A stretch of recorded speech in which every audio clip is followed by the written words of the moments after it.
What's up, everyone? Welcome to the Quadcast, the show where we get real, get raw, and get loud about mental health, substance use, and the fight to take our lives back. Each episode, we're cutting through the stigma, dropping knowledge, sharing stories, and bringing the heat with guests who have lived it and aren't afraid to talk about it. So turn it up, lock in, and let's break barriers, spark change, and build a community that refuses to stay silent. You're tuned into the Quadcast, and let's get into it. You can find us on Patreon, Facebook, Instagram, or email us. The Quadcast is always looking for new guests, whether you're individuals that have experienced it, you're in law enforcement, treatment programs, nurses, doctors, or anyone that just has something to say. Come share your story with us on mental health or substance abuse. Warning, there's cussing in this video. If you don't like swear words, well, you're watching the wrong damn show.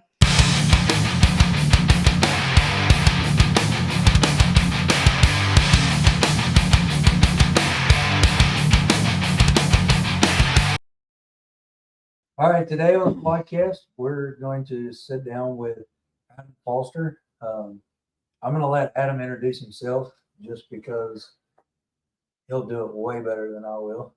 And there's a lot of background that he can touch on that I can't. So, Adam, if you want to go ahead and introduce yourself, we'll get started. My name's Adam Foster. I'm from Charleston, West Virginia. Multi-time convicted felon, ex-drug addict. Just a guy that's changed his life, trying to find a different path. Came here today to have a serious sit down and conversation and let some of it out, let some of the people hear what chaos is about and how to come out of it and how to live a different life. I think that, that's our overall goal with anything that we do with the podcast. Yeah. It's showing the emotional, real, down to earth, and that people can change. People can come out on the other side no matter what they're dealing with, no matter if it's mental health, substance use, jail, prison, all the above. West Virginia State Police. And this is our podcast cat. Star of the show here, guys. Waffles, she's the best. Yeah. Very loving. Chicken and waffles. Don't get wrong. Adam, if you want to tell us a little bit about your history. Well, the history. What's brought you to this point in your life today? Well, a lot of treachery, a lot of bad decisions, coming from a childhood of trauma and dealing with situations in the wrong way. My mom was very affluent, not the best person when I was young. And my dad was a struggling alcoholic for years. So, the first few years of my life, I got to see a lot of different aspects of life that a child probably should never see. My mom ended up going to prison when I was like 5 years old, 6 years old. She got a 60-year sentence. My dad had me after that, single father, working, struggling with alcohol, and just living a young life. He was never bad or mean to me. My mom was a little rough on me while she had me. But my dad, he was there. He tried. But my mama was my rock. My mama was always the one who held the family together. My mom was, she's the rock of the holler for real. We live in a holler, so He got here and he was like, "Man, it feels like home." Yeah, we're out in the woods, guys. He was asking me how many deer I had and everything. The holler life was different, growing up. A lot of people around our way was racist, and you grew up to, you played football with all the black people, and I ended up being friends with a lot of them, but. You grow up in a neighborhood like that, you learn tendencies at a young age that transpire all the way into today's life. And so, going to school, I went to DuPont first, and then we got switched to Riverside. But immediately from the time probably 7th grade hit, I was a wild ass. I wanted to fight. I wanted to stay in trouble. ALC was like my main class, was detention. I spent more time in detention than I probably did anywhere else in school or suspended. Like to fight, like to cause trouble, always just making the bad decisions. And what's crazy was, like, I was just one of the smartest people in school. And like, I didn't start getting bad grades probably till 7th or 8th grade, but I started smoking weed at the time. We were huffing gas, huffing glue. Started doing pills probably then. The meth hits in, oxys hits in, and that was probably like, stemming from my childhood and seeing the alcoholism and my mom's habits, which was everything under the sun, and I'd never realized it till later on. But I remember her having me smoke joints at 3 or 4 years old, put me to sleep. Yeah. So Put you to sleep? Yeah, put me to sleep. Yeah. Love you, Mom. I know your birthday was last week. Happy birthday. Happy birthday, Mom. But yeah, like my mom was raised real tough. So she had 6 brothers and she was the only female. Oh, wow. Yeah. So, and Poor. poor. Yeah. Poor. Yeah, absolutely. She had a hard life. As much as I am aggravated about the things that happened as a child, like, it made me resilient and it made me who I am now. So, like, thanks for that, Mom. My dad, he tried to teach me like different stuff.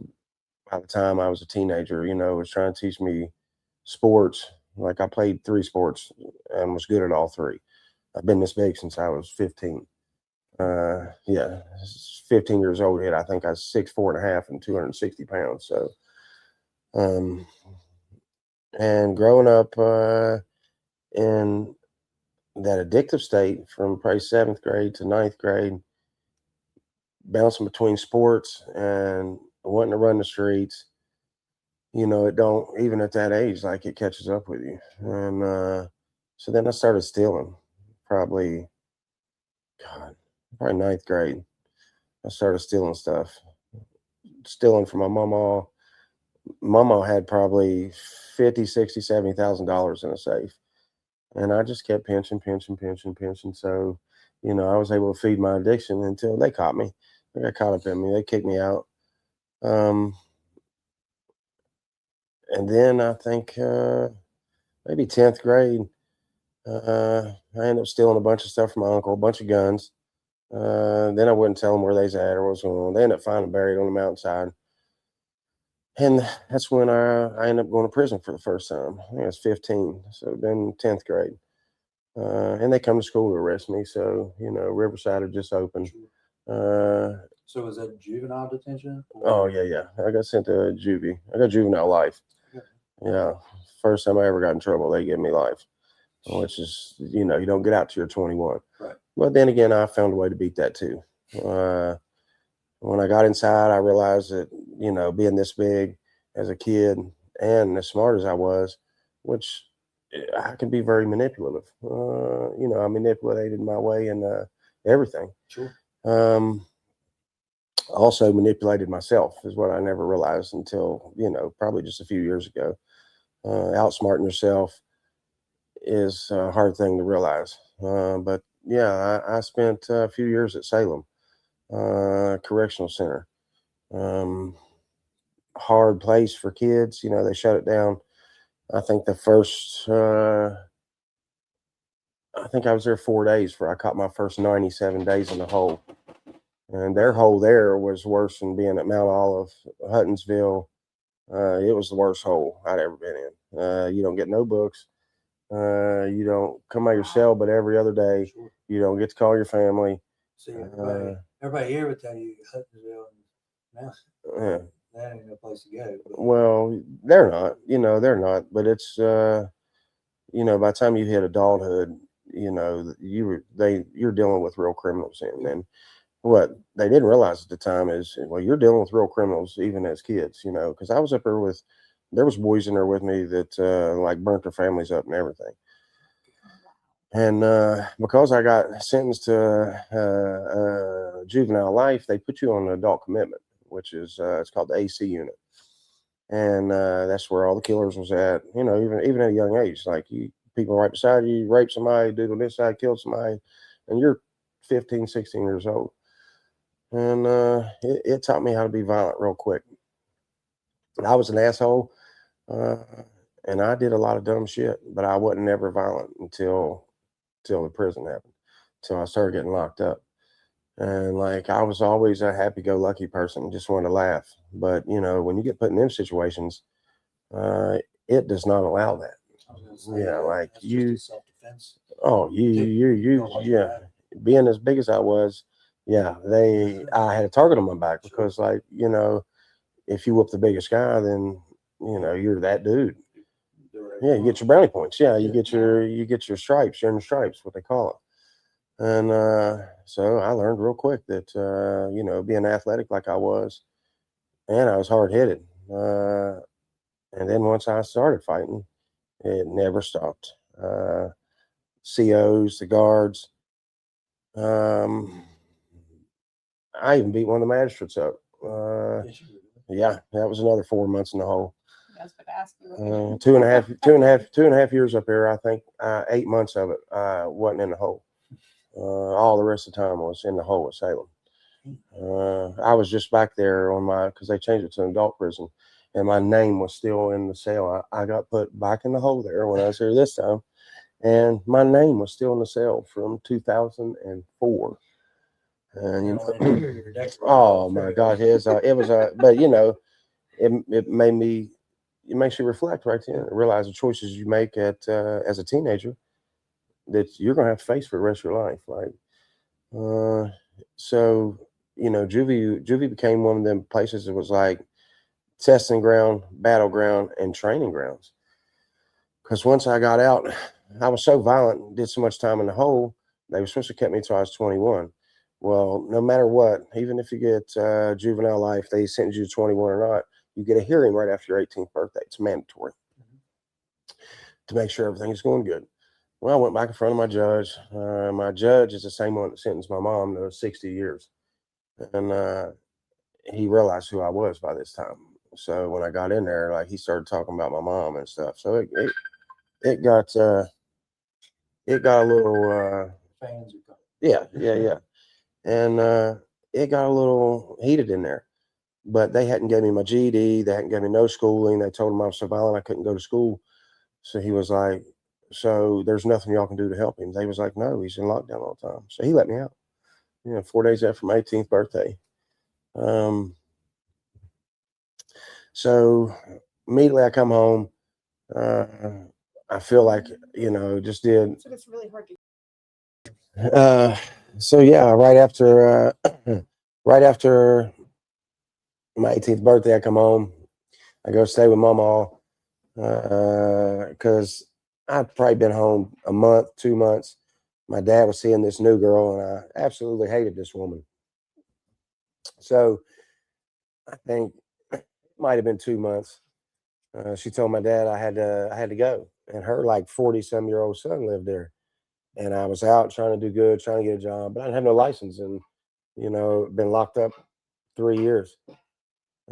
So I pulled the same stunt again. I threw probably $70,000 or $80,000 worth of my dad's stuff in the river. Oh my God! And then I jumped in the river behind them. So it took them days to catch me. The only thing I kept was the guns because, like, I was already on street mode. Stuff you learn in prison. And it immediately sent me back for another year. My dad decided not to press charges, but the insurance company did. So I ended up doing it like another year and a half. Got out that time. When I got out that time, full homeless. I'm 20 years old by the time, nowhere to stay. I find out one of my cousins is living in the projects in Charleston. She lets me come live with her, sleep on her couch. And, this is an all black neighborhood. And I'm just coming out a few years of lockup and learning the streets and learning life. And all I knew by this time was how to survive. And there's only one way to survive like that: moving into projects, uh, fresh out of prison, uh, fresh homeless, uh, and learn how to survive in the streets in a black community. Yeah. And that's where the wanting to be a gangster started. You know, growing up in the holler, you learn how to use guns, but you don't. This one isn't. Little. You grow up in the holler, you learn how to use guns, and you don't ever think you're going to use them on a person. But the community I was living in at the time, I seen my first murder. Probably 2 weeks being there, seen boys right beside me get beat to death. Seen guys get shot. Had a couple shootouts myself. Shot 3 times. Been hit. Been hitting my knee. Been hitting the hip. Been hitting my back. Um, all within a matter of a year. And you know, when you don't have a job, you don't know what you're doing in life. You you find a way to survive. And being as big as I was and as violent as I was, I just started robbing people and selling drugs. It was just the best outlet. Like, what else are you going to do living on the streets homeless? And well, that led to getting caught with a gun in a shootout, going back to prison for another year. But the gun was legal, so technically there really wasn't nothing they could do. I ended up pleading to a misdemeanor, and I'll end up doing a year on that one. Uh, when I get out and come back to the projects, it's right beside the Charleston Town Center Mall. Rest in peace to the town center, because everybody knows it's dead. Yeah, yeah. Rest in peace to the town center. Um, but I stayed in the town center all day, every day. That's where we made money. It's where we sold drugs at. Uh, I mean, that's just was the where the money was at the time. And I end up meeting a girl there. And the girl I met is my son's mother. Uh, and we hit it off. And I end up moving in with her cousin in Dunbar. And That's down Dunbar last. yeah, 2 weeks? Dunbar was a not so nice neighborhood for people like me to be in. Still rough. Yeah. But as soon as I get to Dunbar, I'm on the same thing. I'm toting guns, uh, and just trying to be a gangster. Her little cousin, he was a little wild ass too. So, like, we were thick as thieves, I guess is what you would say. And I ended up, in a shootout outside his house. I emptied an AK with 100 rounds, and then I emptied a 45, and then I end up beating the dude to death that I didn't hit or tried to. He didn't die, but he about did. And I beat him till the police showed up to get me off of him. Like, yeah, I beat him off the curb until the cops got there. But all my friends left with the guns, so all they had was shell casings. And I guess where I was sweating and fighting, dude, there wasn't no gunpowder residue on me. So I end up pleading to wanton endangerments with a firearm. The 107, I pled to 2. And Dunbar banned me, told me I wasn't allowed back in Dunbar, but my child's mother was down there. So, you know, choice was just living on the streets, you're going to go. And I was in and out of down there, met some other boys, you know, we was all selling weed, end up moving in with them. And I was always the wild one, always the one bringing the guns in, always the one, you know, they might have sold weed and done stuff, but they all had jobs. Like, still friends this day, guys. You know what I'm talking about. Love you. Um, but it just kept progressing. Like, kept progressing. Like, every time I went back, it was for guns and drugs. And, finally the police get tired of that stuff. Yeah. So I'd say I was probably 24, 25. By this time, my son was born while I was in jail. I had to listen to that over the phone, her go through labor, hard situation, not seeing your kid born, and I still had like 9 or 10 months to do when it happened. Somehow I weasel my way in talking to the judge and letting me get work release from the jail. Don't know how I did this. Slick talk, tongue, good behavior at the time. So they decided to let me go get a job and then come back to the jail at night. And I made it work for 4 or 5 months until they found out that I was bringing drugs back into the jail every day. That led to some more issues, getting some more time, a few more months added. And finally, when I got out that time, my dad had a car rental place on Patrick Street, and I thought I was going to do good, thought I was going to. And that's a wrap for today's episode of the Quadcast. Remember, breaking stigma doesn't stop when the episode ends. We're building a movement, and you're a part of it. Stay strong, stay aware, and stay connected. And this is the Quadcast signing out.